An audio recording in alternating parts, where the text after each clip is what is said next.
ओम शांति।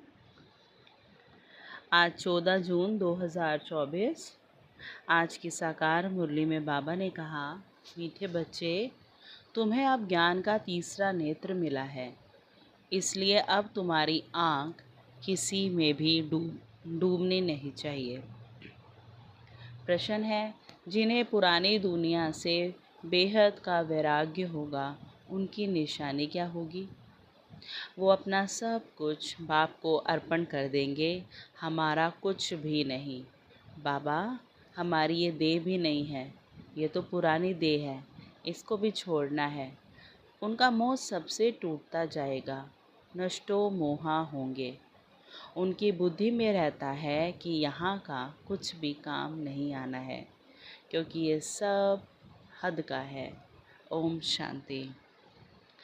बाबा ने कहा, बाप बच्चों को ब्रह्मांड और सृष्टि के आदि मध्य अंत का ज्ञान सुना रहे हैं, जो और कोई सुना नहीं सकते, जो और कोई भी सुना नहीं सकते। एक गीता ही है जिसमें राजयोग का वर्णन है। भगवान आकर नर से नारायण बनाते हैं। ये सिवाय गीता के और कोई शास्त्र में नहीं है। ये भी बाप ने बतलाया है। कहते हैं, मैंने तुमको राजयोग सिखाया था, ये समझाया था कि ये ज्ञान कोई परंपरा नहीं चलता है। बाप आकर एक धर्म की स्थापना करते हैं, बाकी और सब धर्म विनाश हो जाते हैं। कोई भी शास्त्र आदि परंपरा नहीं चलते, और जो धर्म स्थापन करने आते हैं उस समय कोई विनाश नहीं होता है, जो सब खल्लास हो जाए। भक्ति मार्ग के शास्त्र पढ़ते ही आते हैं। इनका माने ब्राह्मण धर्म का फल शास्त्र है गीता, परंतु वे भी भक्ति मार्ग में ही बनाते हैं, क्योंकि सतयुग में तो कोई शास्त्र रहता ही नहीं और धर्मों के समय विनाश तो होता ही नहीं। पुरानी दुनिया खत्म होती नहीं, जो फिर नई हो वही चलती आती है। अभी तुम बच्चे समझते हो ये पुरानी दुनिया खत्म होनी है, हमको बाप पढ़ा रहे हैं। गायन भी है, एक गीता का ही है, गायन भी एक गीता का ही है। गीता जयंती भी मनाते हैं। वेद जयंती तो है नहीं, भगवान एक है तो एक की ही जयंती मनानी चाहिए। बाकी है रचना, उनसे कुछ मिल नहीं सकता। वर्षा बाप से ही मिलता है, चाचा काका आदि से कोई वर्षा नहीं मिलता। अभी ये है तुम्हारा बेहद का बाप, बेहद का ज्ञान देने वाला। ये कोई शास्त्र नहीं सुनाते हैं, कहते हैं ये सब भक्ति मार्ग के हैं। शास्त्रों के लिए बाबा कहते हैं ये सब भक्ति मार्ग के हैं। इन सब का सार तुमको समझाता हूँ। शास्त्र कोई पढ़ाई नहीं है, पढ़ाई से तो पद प्राप्त होता है। ये पढ़ाई बाप पढ़ा रहे हैं बच्चों को। भगवानुवाच बच्चों प्रति। फिर 5000 वर्ष बाद भी ऐसे ही होगा। बच्चे जानते हैं हम बाप से रचता और रचना के आदि मध्य अंत को जान गए हैं। ये कोई और तो समझा ना सके सिवाय बाप के। इस मुख कमल से सुनाते हैं। ये भगवान का लोन लिया हुआ मुख है ना, जिसको गौ मुख भी कहते हैं। बड़ी माता है ना, इनके मुख से ज्ञान के वर्षंस निकलते हैं, ना कि जल आदि। भक्ति मार्ग में फिर गौ मुख से जल दिखा दिया है। अभी तुम बच्चे समझते हो भक्ति मार्ग में क्या क्या करते हैं। कितना दूर गौ मुख आदि पर जाते हैं पानी पीने। अभी तुम मनुष्य से देवता बन रहे हो। ये तो जानते हो बाप कल्प कल्प आकर मनुष्य से देवता बनाने के लिए पढ़ाते हैं। देखते हो कैसे पढ़ा रहे हैं। तुम सबको ये बतलाते हो भगवान हमें पढ़ा रहे हैं। कहते हैं मामेकम याद करो तो तुम्हारे विकर्म विनाश हो जाएं। तुम जानते हो सतयुग में थोड़े मनुष्य होते हैं, कलयुग में कितने ढेर मनुष्य हैं। बाप आकर के आदि सनातन देवी देवता धर्म की स्थापना कर रहे हैं। हम मनुष्य से देवता बन रहे हैं। मनुष्य से देवता बनने वाले बच्चों में दैवी गुण दिखाई देंगे। उनमें क्रोध का अंश भी नहीं होगा। अगर कभी क्रोध आ गया तो झट बाप को लिखेंगे, बाबा आज हमसे ये भूल हो गई, हमने क्रोध कर लिया, विक्रम कर लिया। बाप से तुम्हारा कितना कनेक्शन है, बाबा क्षमा करना। बाप कहेंगे क्षमा आदि होती नहीं, बाकी आगे के लिए ऐसी भूल नहीं करना। टीचर कोई क्षमा नहीं करते हैं, रजिस्टर दिखाते हैं, तुम्हारे मैनर्स अच्छे नहीं हैं। बेहद का बाप भी कहते हैं, तुम अपने मैनर्स देख रहे हो, रोज़ अपना पोता मेल देखो, किसको दुख तो नहीं दिया, किसको तंग तो नहीं किया। दैवी गुण धारण करने में टाइम तो लगता है ना। देह अभिमान बड़ा ही मुश्किल से टूटता है। जब अपने को देही समझे तब बाप में भी लग जाए, नहीं तो देह के कर्म बंधन में ही बुद्धि लटकी रहती है। बाप कहते तुमको शरीर निर्वाह अर्थ कर्म भी करना है, उनसे टाइम निकाल सकते हो। भक्ति के लिए भी टाइम निकालते हैं ना। मीरा श्री कृष्ण की ही याद में रहती थी ना। पुनर्जन्म तो यहाँ ही लेती है। अभी तुम बच्चों को इस पुरानी दुनिया से वैराग्य आता है। जानते हैं इस पुरानी दुनिया में फिर पुनर्जन्म लेना ही नहीं है, दुनिया ही खत्म हो जाती है। ये सब बातें तुम्हारी बुद्धि में है। जैसे बाबा में ज्ञान है वैसे बच्चों में भी ज्ञान है। ये सृष्टि का चक्र और कोई की बुद्धि में नहीं है, तुम्हारे में भी नंबरवार है। जिनकी बुद्धि में ये रहता है, ऊंच से ऊंच पतित पावन बाप है, वही हमको पढ़ाते हैं। ये भी तुम ही जानते हो। तुम्हारी बुद्धि में सारा 84 का चक्र है, स्मृति रहती है। अभी इस नरक में ये अंतिम जन्म है। इनको कहा जाता है रौरव नरक। बहुत गंध है, इससे सन्यासी लोग घर बार छोड़ जाते हैं। वे हो जाती है शारीरिक बात। तुम सन्यास करते हो बुद्धि से, क्योंकि तुम जानते हो हमको अभी वापस जाना है। सबको भूलना पड़ता है। ये पुरानी छीछी दुनिया ख़त्म हुई पड़ी है। मकान पुराना होता है, नया बनकर तैयार होता है, तो दिल में आता है ना ये मकान टूट ही जाएगा। अभी तुम बच्चे पढ़ रहे हो ना, जानते हो नई दुनिया की स्थापना हो रही है। अभी थोड़ी देरी है, बहुत बच्चे आकर पढ़ेंगे। नया मकान अभी बन रहा है, पुराना टूटता जा रहा है, बाकी थोड़े दिन हैं। तुम्हारी बुद्धि में ये बेहद की बातें हैं। अब हमारी इस पुरानी दुनिया से दिल नहीं लगती है। ये कुछ भी आखिर काम में नहीं आना है। हम यहाँ से जाना चाहते हैं। बाप भी कहते हैं पुरानी दुनिया से दिल नहीं लगानी है। मुझ बाप को और घर को याद करो तो विकर्म विनाश हो, नहीं तो बहुत सज़ा खाएंगे। पद भी भ्रष्ट हो जाएगा। आत्मा को फुरना लगा हुआ है, हमने 84 जन्म भोगे हैं। अब बाप को याद करना है, तब विकर्म विनाश होंगे। बाप की मत पर चलना है, तब ही श्रेष्ठ जीवन बनेगी।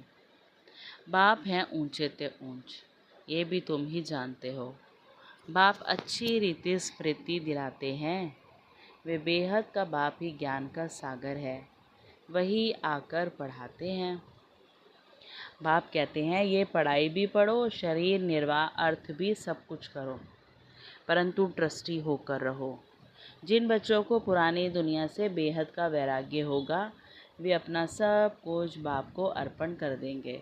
हमारा कुछ भी नहीं। बाबा हमारी ये देह भी नहीं है, ये तो पुरानी देह है, इनको भी छोड़ना है। सबसे मोह टूटता जाता है, नष्टो मोहा हो जाना है। ये है बेहद का वैराग्य। वे हद का वैराग्य होता है। बुद्धि में है हम स्वर्ग में जाकर अपने महल बनाएंगे, यहाँ का कुछ भी काम नहीं आएगा, क्योंकि सब ये हद का है। तुम अभी हद से निकल बेहद में जाते हो। तुम्हारी बुद्धि में ये बेहद का ज्ञान ही रहना चाहिए। अभी और कोई में भी आँख नहीं डूबती है, अब तो अपने घर जाना है। बाबा कहते हैं, कल्प कल्प बाप आकर हमको पढ़ाए फिर साथ ले जाते हैं। तुम्हारे लिए ये कोई नई पढ़ाई नहीं है, तुम जानते हो कल्प कल्प हम पढ़ते हैं। तुम्हारे में भी नंबरवार है। सारी दुनिया में कितने ढेर मनुष्य हैं, परंतु तुम थोड़े ही जानते हो। आहिस्ते आहिस्ते ये ब्राह्मणों का झाड़ वृद्धि को पाता रहता है।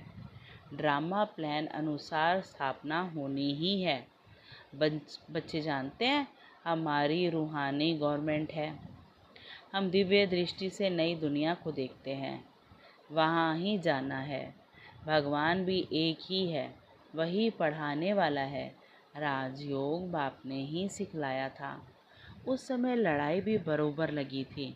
अनेक धर्मों का विनाश, एक धर्म की स्थापना हुई थी। तुम भी वही हो। कल्प कल्प तुम ही पढ़ते आए हो, वर्षा लेते आए हो। पुरुषार्थ हर एक को अपना करना है। ये है बेहद की पढ़ाई। ये शिक्षा कोई मनुष्य मात्र दे न सके।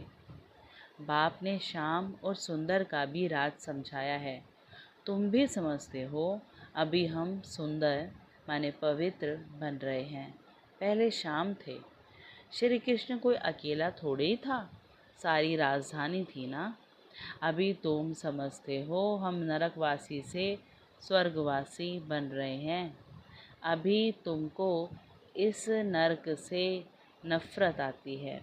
तुम अभी पुरुषोत्तम संगम युग पर आ गए हो। इतने ढेर आते हैं, इनसे निकलेंगे फिर भी वही जो कल पहले निकले होंगे। संगम युग को भी अच्छी रीति याद करना है। हम पुरुषोत्तम अर्थात मनुष्य से देवता बन रहे हैं। मनुष्य तो ये भी नहीं समझते कि नरक क्या है और स्वर्ग क्या है। कहते हैं सब कुछ यहाँ ही है। जो सुखी है वे स्वर्ग में है, जो दुखी है वे नरक में है। अनेक मत है ना, एक घर में भी अनेक मतें हो जाती हैं। बच्चों आदि में मोह की रग है, वे टूटती नहीं। मोहवश कुछ समझते थोड़े ही हैं कि हम कैसे रहते हैं।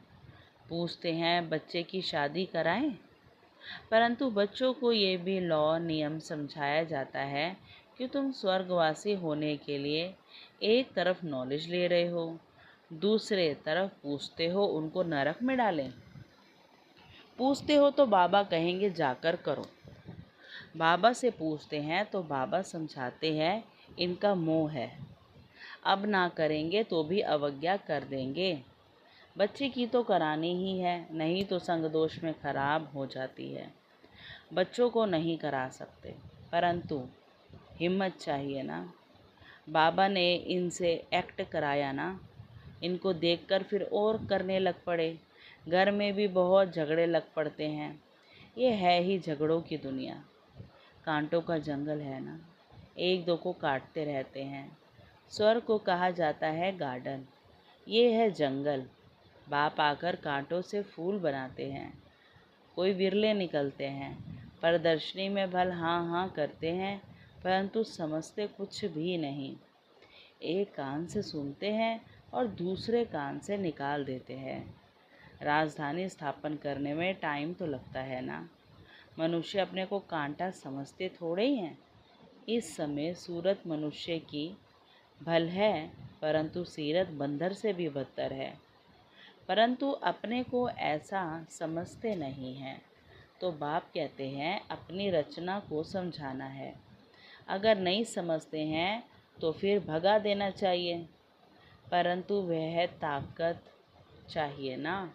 मोह का कीड़ा ऐसा लगा रहता है जो निकल ना सके। यहाँ तो नष्टो मोहा बनना है, मेरा तो एक दूसरा न कोई। अब बाप आया है लेने के लिए, पावन बनना है, नहीं तो बहुत सजाए खाएंगे, पद भी भ्रष्ट हो जाएगा। अब अपने को सतो प्रधान बनाने का ही फुरना लगा हुआ है।